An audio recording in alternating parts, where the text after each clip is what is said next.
Hey everybody, Dirili here. Thank you so much for joining me for this Let's Play of The Men of Yoshiwara, Kikuya, Forbidden Romance. This is we did the prologue in the last episode.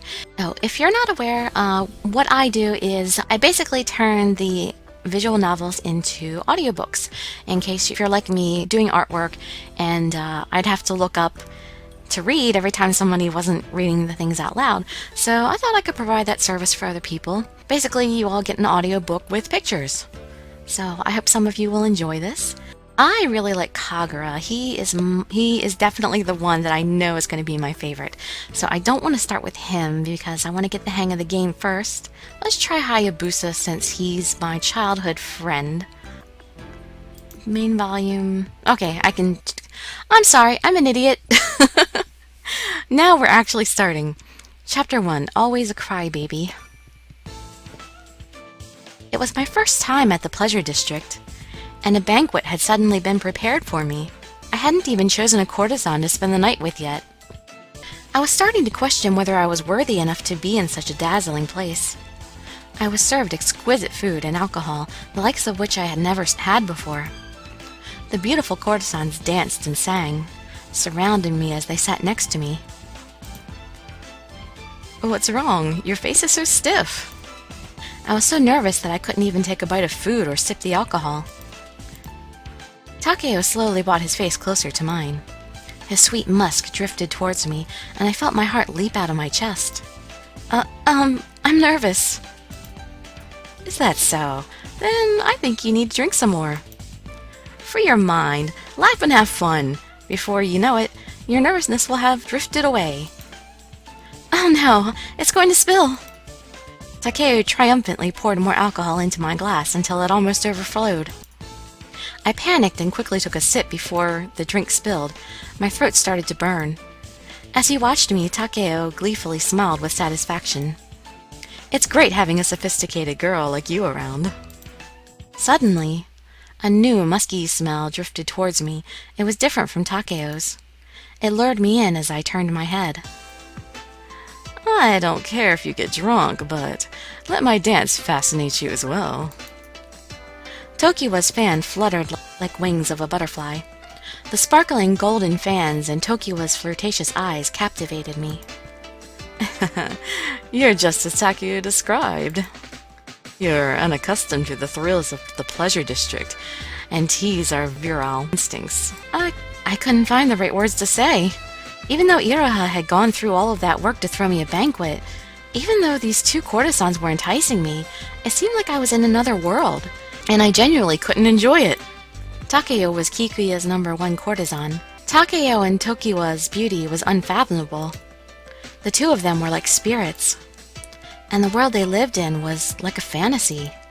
The alcohol may have gotten to me because I felt dazed as I searched for the right words.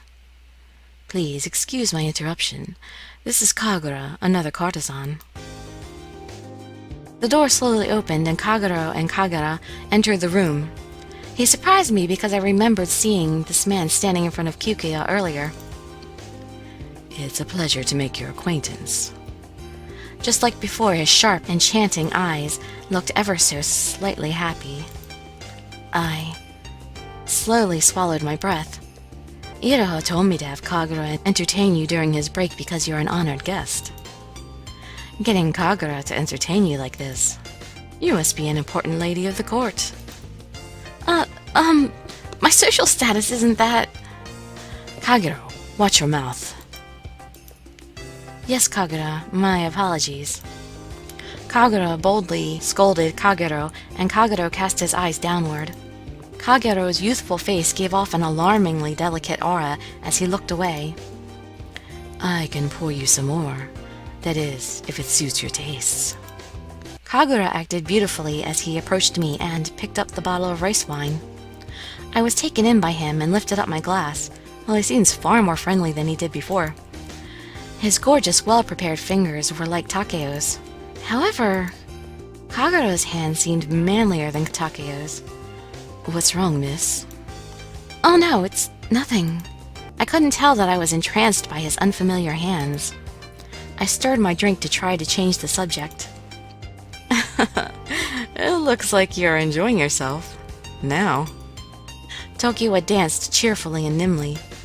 He looked like a real butterfly as his splendid kimono fluttered. After his performance, the banquet continued, and it finally passed the midnight hour. I left Kikuya. I had gotten a little out of hand and had drunk too much. I covered my flushed cheeks with my hands to cool them, and as I cut through the Inari shrine, I saw a man sitting on the shrine grounds. His cheeks were illuminated by the moonlight, and I could see his beautiful transparent skin. He was dressed casually, with his collarbone and nape exposed. They were frightfully bewitching. If his eyes hadn't sparkled reflecting the moonlight, I would have mistaken him for a spirit. That was just how beautiful and mysterious he was to me. Was he a courtesan from Yoshiwara? Had he escorted a girl home, and he was now on his way back to the pleasure district? I stopped abruptly. The man looked over at me. My heart almost leapt out of my chest. Let's see, what should I say? Do you need some help? Do you need some help? As I spoke to the man, it looked like he was starting to smile, but the moonlight may have been blinding my vision. You're a very perceptive girl. He started to chuckle. What is it?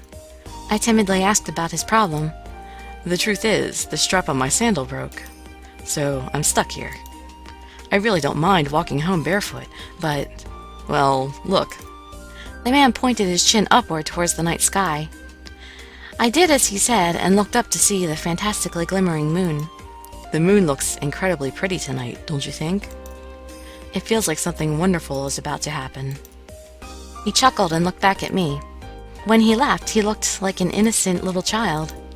I didn't understand why, but my heart was racing. Did something good happen to you? Does it look like something good happened to me? He asked while he was keeping his distance. Why was my heart throbbing so much? I can't see. Huh? You're too far away. I can't see you. You're covered in shadows. Oh, sorry. I wasn't trying to hide or anything. I know that. You're so silly. He started chuckling again. For some reason, I felt very embarrassed. His voice was so comforting, and his laughter made me feel so awkward. I tightly gripped the leftover cloth wrapping him in my hand. Oh, that's right. What is it? Your sandal strap is broken, right? I have some leftover cloth, so maybe you could use that. As I approached him, I unwrapped the cloth in my hand. I was embarrassed, so I knelt down next to his feet without looking at him. Suddenly... What are you doing? A girl like you shouldn't be doing that. He grabbed my arm firmly. He pulled me up and lifted my head. I looked at him up close. His fearless, masculine features were soothing, just like his voice. His eyes were sparkling. He opened his mouth to speak. I had seen this person somewhere before. Could you be... Huh? I suddenly realized who he was. He was someone I knew. Is that you, Misao? Hayato? We called each other's names as we questioned one another. Right before my eyes, I saw the shock and joy rise up from within him. He was Hayato, my childhood friend who had lived next door. He was my beloved big brother. I never thought I'd see you here. Yeah, this is a funny coincidence, but I never would have thought that. Well, what? He looked me over from head to toe with an expression I didn't understand what was going on, but he started smiling for some reason. You've become such an upstanding woman. He sounded excited as he innocently laughed out loud.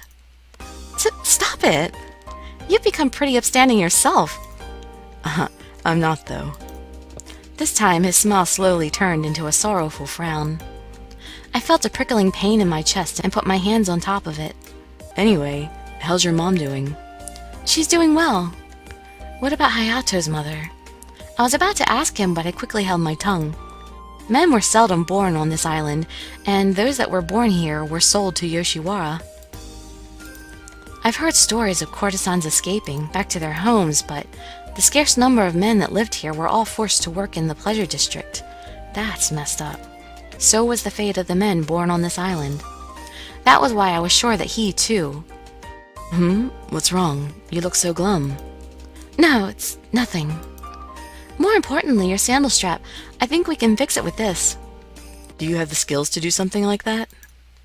I can fix a sandal strap. Oh, someone like you who'd always clung to me to depend on help for? I've never clung to you. Yeah, you did. You'd follow me everywhere. His smile hadn't changed at all. He was his same old, strong, kind self. His blossoming smile was evergreen. And yet, was that why I felt so terribly painfully comfortable around him? Yep, this really takes me back. You'd been so small and had always been on the brink of crying as you clung to me. You never left my side. Those were fun times, weren't they? He smiled broadly and harbored no ill will. Then why? Why did I feel such sadness beneath it? I had fun back then too. When we were together, I could act like a tomboy and do all sorts of fun things. But most importantly, I'd loved Hayato. Wait, you'd stuck with me to act like a tomboy? No, but... I couldn't help but fawning over you like my little sister. I would wake up every day and help with chores. And then you'd say good morning to me. Your eyes would be sparkling as you ran towards me. My mother would always pleasantly tell me to go and play with you. And then you would say you'd help out too, in your lisping voice. You were so cute and irresistible. That's so embarrassing. You were cute, so who cares? And now you've become a woman, such a gorgeous woman. Since when had he been able to say those kind of things without looking away from me? The Hayato I know would always have a sour look on his face and call me a crybaby or not cute. And yet, if anything happened to me, he would always smile gently. When I scraped on my knee, he gave me a piggyback ride and comforted me on our way home.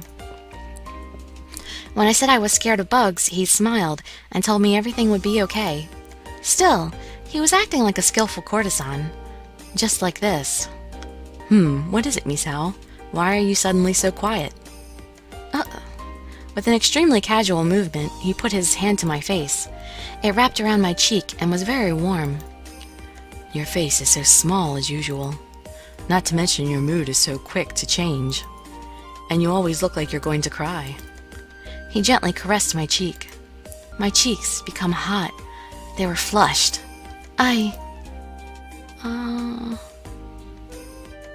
I'm not a crybaby anymore. Yeah, I know.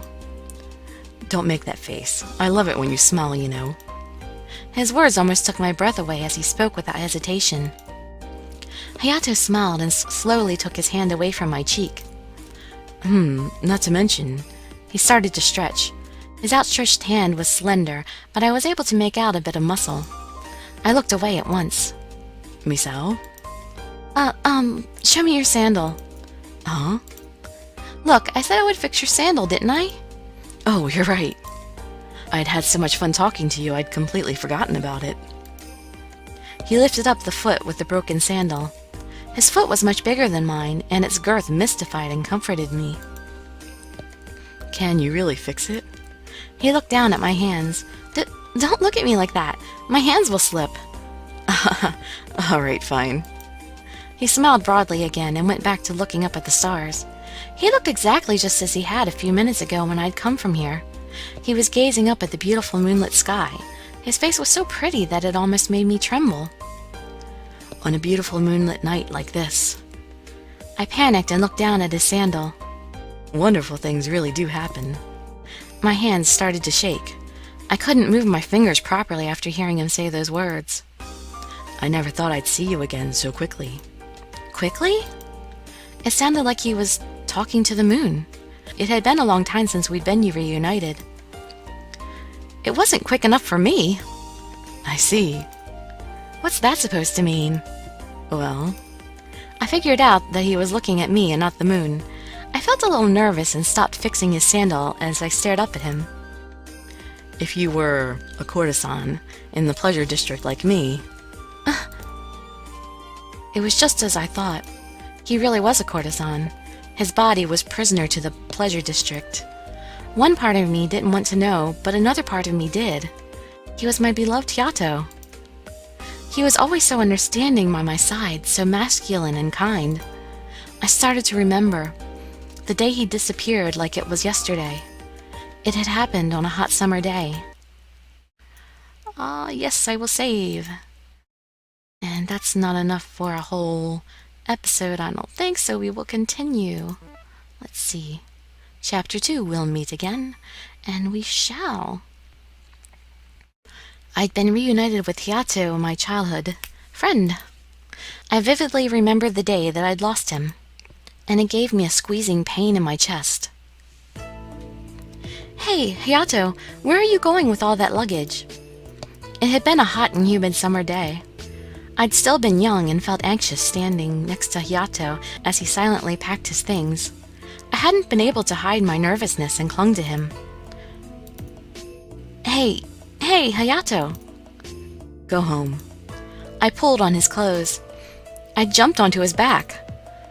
In all my desperation, I'd tried to get his attention, but Hayato had been cold to me. I don't wanna. Misao, go home. No! Why are you doing this, Misao? You're always such a good girl. Well, I hadn't wanted to let him go and had clung to his clothes. I'd clenched my teeth and had cast my eyes downward. Nevertheless, my tears had started to wet my face. Don't cry, Misao. We'll meet each other again in no time. Will I see you tomorrow? I looked up to Hayato's face, but couldn't see well because of the tears. After that, he'd embraced me without saying a word. He'd hugged me so tightly, as if he'd been trying to tell me his feelings. It hadn't mattered that my vision was cloudy. I'd been able to feel his strength and his warmth without using my eyes.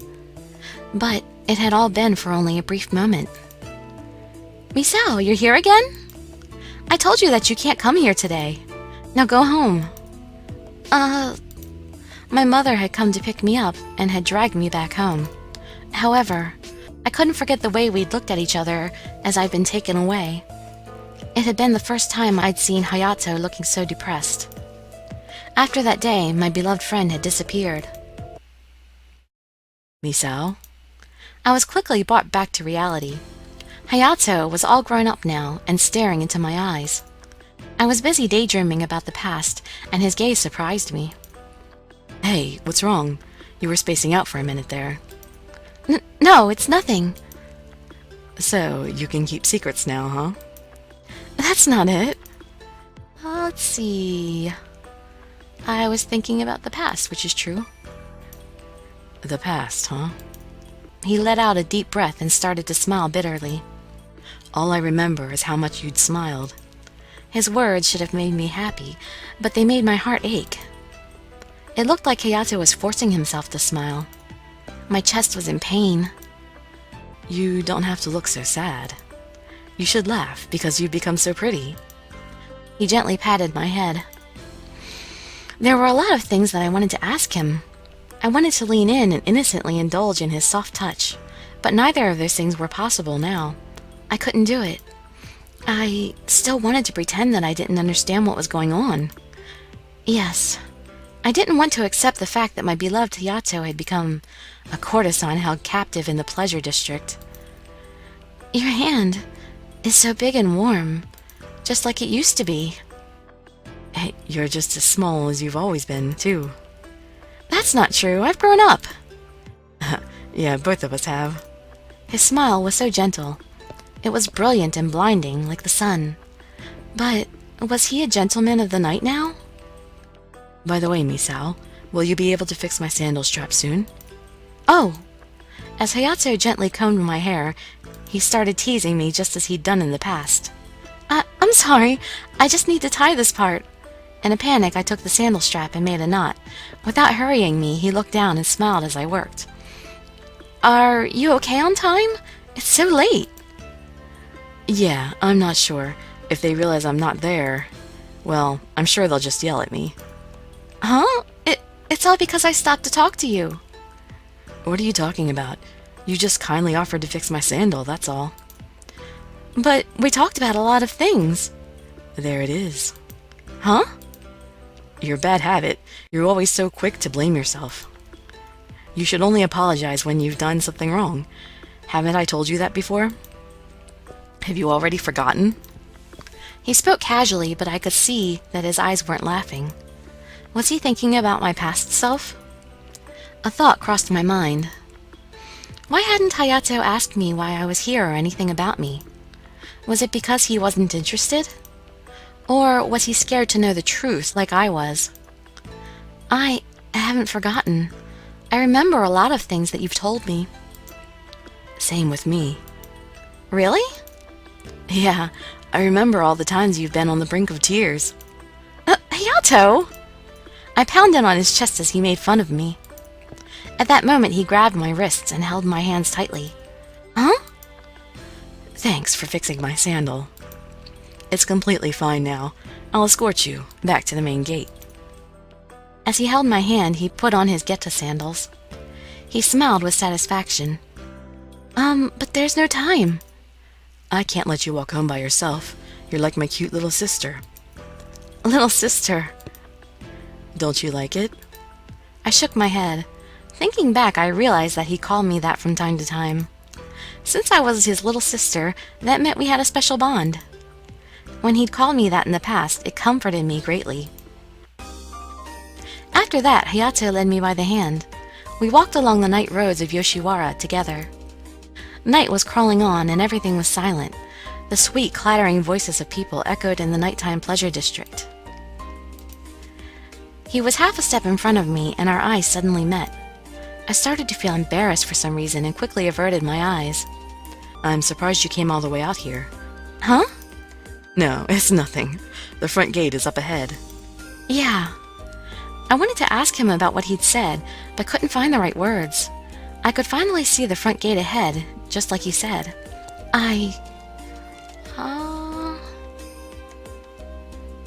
Will we meet again? Hey, Hayato. I called out to him and he looked at me with a gentle smile. Will we meet again? For a moment he frowned, looking troubled. But he quickly said, Yeah, we'll meet again. That was all he said. Misao, go straight home. I'm not a kid anymore. I stood next to the front gate as our hands slowly drifted apart.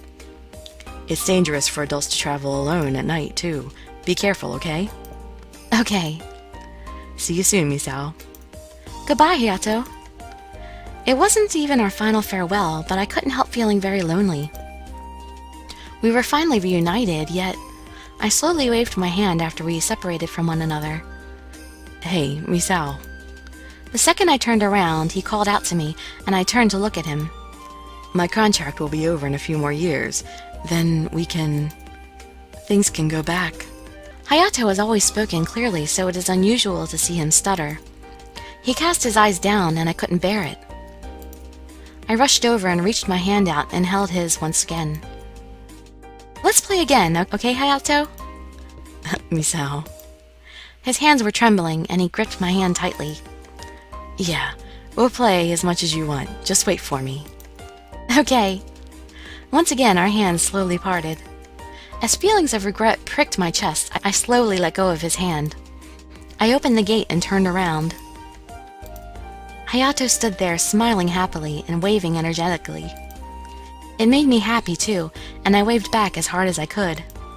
I vowed not to turn around again and rushed towards the gate. We would meet again. We could see each other anytime. Hayato was here after all. I now knew his whereabouts. Things were different. I ran all the way home and rushed to my room. I could hear my mother's voice from the room next door. Misao, are you back? My mother quickly opened the door and poked her head in. I'm sorry for coming home so late. You never came back after your chore. Of course I was worried. If you're going to come home late, tell me next time. Are you mad? I was sure she would be furious, so her attitude surprised me. You're all grown up now. Just don't fall for someone too easily. Huh? You can't fall in love with the gentleman of the night, got it? Yeah. Good night. You have work tomorrow, so go to bed. Yeah, good night. She shut my door. My mother knew that I'd gone to the pleasure district. Of course she knew. It was only natural for girls my age to go to the pleasure district. It was ordinary, but the luxurious banquet, the refined courtesans, it was all too confusing for me. I still didn't understand the hype. The person who left an impression on me was Hayato. It was him. The next day, I quickly realized that I had forgotten something, and dashed out of my house. Misao, where are you going? Sorry, Mom, I forgot something important. I'll be back soon to help you around the house. I hoped that no one had noticed it, but my heart was full of anxiety as I ran. It's not here. I was at the Inari shrine of Yoshiwara's pleasure district. I'd forgotten all the things the eloping couple had given to me. I had all of it after I'd left with Kikuya, so I was certain that I'd forgotten here at the shrine where I'd talked to Hayato. Maybe I should try going back to Kikuya again. You're searching for the package you've been holding last night? There wasn't anything like that at the banquet last night.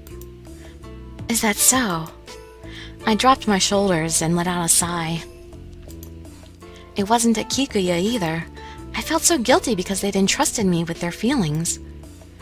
What was inside of it? Depending on the contents, there's a chance the patrol supervisor got a hold of it. The patrol supervisor? Yes, the board members of the Vigilante Patrol Squad protect Yoshiwara's order. My heart suddenly leapt. If those people got a hold of those things, I might be punished. It would be difficult for my household to save up enough money for those things. I was sure they would infer that I had done something terrible. Miss, your face looks pale.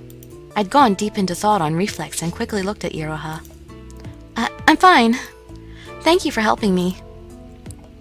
It was nothing. Please, come again during the nighttime. Sure. Where is the patrol squad located? The supervisor is at the control squadron's office, deep within Yoshiwara.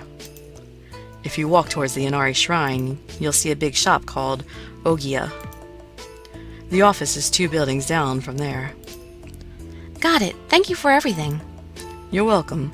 I did it because you're so cute. But they usually report lost items and any events that occur. They haven't reported anything today or yesterday. I see. In that case, it might be a good idea not to ask them directly. I politely thanked Iroha and left Kikuya. Trotting back home, I felt guilty for losing all those important things.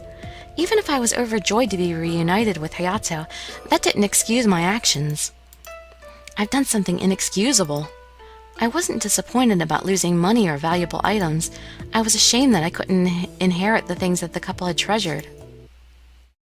A few days later, a letter came to me from the Pleasure District's Kikuya. And to save... Okay, I think that might be enough for one episode, so that'll do it for today, and I will pick up on next episode very shortly. Hope to see you in my future videos, and I'd be so grateful for any likes, comments, subscriptions, or shares with your friends to show your support. I'm still working on those voices, so give me a chance, please. Thank you so much for joining me, and I wish you all health, happiness, and safety. Dirili signing out. Bye-bye, everybody.